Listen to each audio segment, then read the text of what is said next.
Hello दोस्तों, मैं रंजीत सिंह अपने यूट्यूब चैनल एजुकेशन सेंटर में आप सभी का स्वागत करता हूं। सभी लोगों का हम कक्षा 12 भौतिक विज्ञान के सीरीज में बहुत बहुत स्वागत करते हैं। यह हमारा तीसरा वीडियो है। इस वीडियो में हम आप सभी लोगों को इलेक्ट्रॉन सिद्धांत बताएंगे। इसमें हम इलेक्ट्रॉनों की अधिकता अथवा कमी के कारण ऋण तथा धन वैद्युत आवेश के बारे में बताएंगे। हम सभी जानते हैं कि जो पदार्थ होता है, जैसे लोहा, लकड़ी, नीम, मोम, कंकड़ इत्यादि परमाणुओं से मिलकर बना होता है। छोटे छोटे परमाणुओं से मिलकर बनाता है। और पदार्थ जो है अणुओं से भी मिलकर बना होता है। यानी कि जो मोम, लकड़ी, जो मैंने अभी सब नाम लिए, वो अणु से मिलकर बने होते हैं। और अणु क्या है? वो परमाणु से मिलकर बना होता है। तो साधारणतः हम कह सकते हैं कि कोई भी पदार्थ परमाणुओं से मिलकर बना होता है। परमाणु में एक नाभिक होता है जो उसके केंद्र में उपस्थित होता है। अब नाभिक में दो प्रकार के कण पाए जाते हैं। पहला कण है प्रोटॉन व दूसरा कण होता है न्यूट्रॉन। प्रोटॉन जो है एक धन आवेशित कण है, यानी कि प्रोटॉन पर धनावेश होता है। न्यूट्रॉन एक ऋण आवेशित कण है। न्यूट्रॉन एक आवेशहीन कण है, यानी कि न्यूट्रॉन पे कोई भी चार्ज नहीं होता है।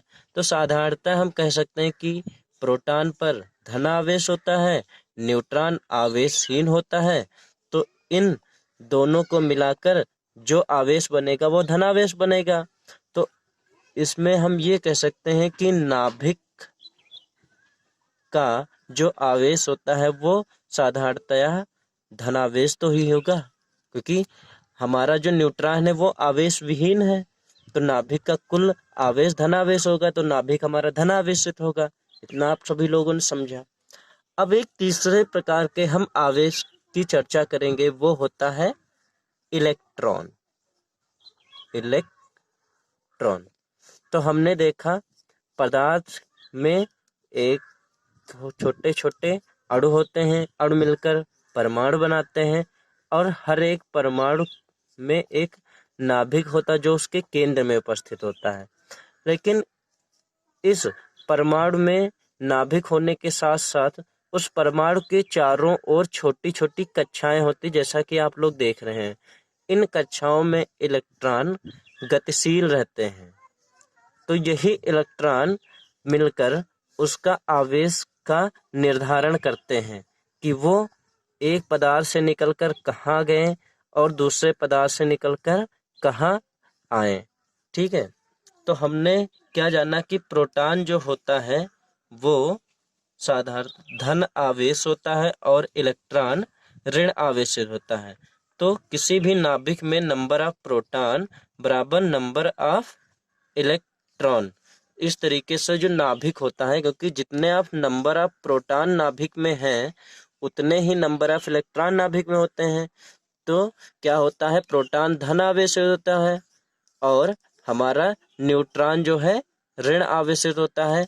तो कुल मिलाकर जो हमारा नाभिक क्या होता है? उदासीन होता है, विद्युत उदासीन होता है। ठीक है। अब हम एक प्रयोग करके देखते हैं कि माना एक ये परमाणु है, परमाणु 1, और ये हमारा दूसरा है परमाणु 2। अब हम सपोज दैट इनको रगड़ते हैं, किसी क्रिया द्वारा इन दोनों को एक दूसरे के पास लाया जाता है।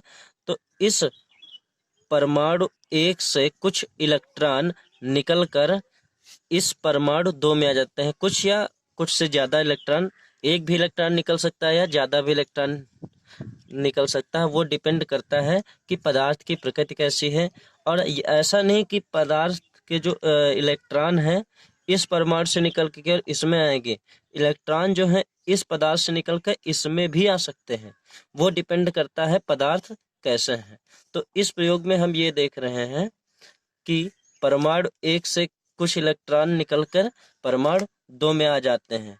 तो इसमें परमाणु 1 में क्या हो गई? इलेक्ट्रॉनों की कमी आ जाएगी। इलेक्ट्रॉनों की क्या हो जाती है? कमी। और इस परमाणु 2 में, क्योंकि इसमें कुछ या एक इलेक्ट्रॉन आ गया तो इसमें इलेक्ट्रॉनों की क्या हो जाती है, अधिकता, इलेक्ट्रॉनों की अधिकता हो जाती है। ठीक है, अब हम इस प्रकार यह निष्कर्ष निकाल सकते हैं कि किसी परमाणु के विद्युतीकरण के लिए इलेक्ट्रॉन उत्तरदायी है, न कि प्रोटॉन, क्योंकि इलेक्ट्रॉन ही एक पदार्थ से निकलकर दूसरे पदार्थ में मूव करते हैं, या तो इससे इसमें आएंगे या तो इसमें आएंगे, क्योंकि जो हमारे प्रोटॉन है वो नाभिक में ही तो स्टेबल रहते हैं। नाभिक से प्रोटॉन तो इधर उधर हिलते नहीं, मूव कौन करता है, इलेक्ट्रॉन। तो हमारे विद्युतीकरण के लिए इलेक्ट्रॉन ही उत्तरदायी होते हैं ना। अब हम इसी क्रम में अपनी दूसरी परिभाषा पढ़ेंगे, जिसका नाम है घर्षण द्वारा आवेशन का स्पष्टीकरण। स्पष्टीकरण, तो माना ये एक हमारी कांच की छड़ है, कांच की छड़ ये है, और ये हमारा रेशम है। अब हमने क्या किया, इस कांच की छड़ को रेशम से रगड़ा, तो इस कांच की छड़ से कुछ इलेक्ट्रॉन निकलकर रेशम में आ गए। ठीक है, और प्रयोग हमने एक और किया, इसमें क्या किया, हमने आबनूस की छड़ को बिल्ली की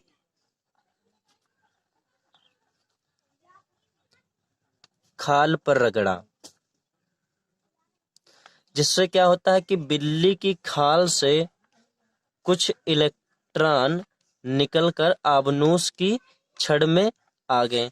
तो इस कंडीशन में क्या होता है, कांच की छड़ से कुछ इलेक्ट्रॉन निकल के रेशम में जाते हैं, और इस कंडीशन में बिल्ली की खाल से कुछ इलेक्ट्रॉन निकलकर आबनूस की छड़ में आते हैं। तो यहाँ पर कांच की जो छड़ है वो इलेक्ट्रॉन क्या कर रही, दे रही है, तो जो इलेक्ट्रॉन देता है वो डोनर होता है, तो इस पे क्या हो जाता है, जो इलेक्ट्रॉन देता है धन आवेश आ जाता है। जो इलेक्ट्रॉन लेता है वो ग्राही होता है, उससे उसमें इलेक्ट्रॉन आते हैं किसी दूसरे से, तो उस पे क्या होता है, ऋण आवेश होता है। ठीक है, और हमारे इस केस में बिल्ली की खाल से आबनूस में आते हैं, तो बिल्ली की खाल ने इलेक्ट्रॉन दिया तो इस पे धन आवेश आ जाता है, और आबनूस की छड़ पर क्या हो जाता है, ऋण आवेश आ जाता है। तो मैं आशा करता हूँ आप सभी लोगों को हमारा ये वीडियो अच्छा लगा होगा। तो ऐसे ही हमारे प्रति आप अपना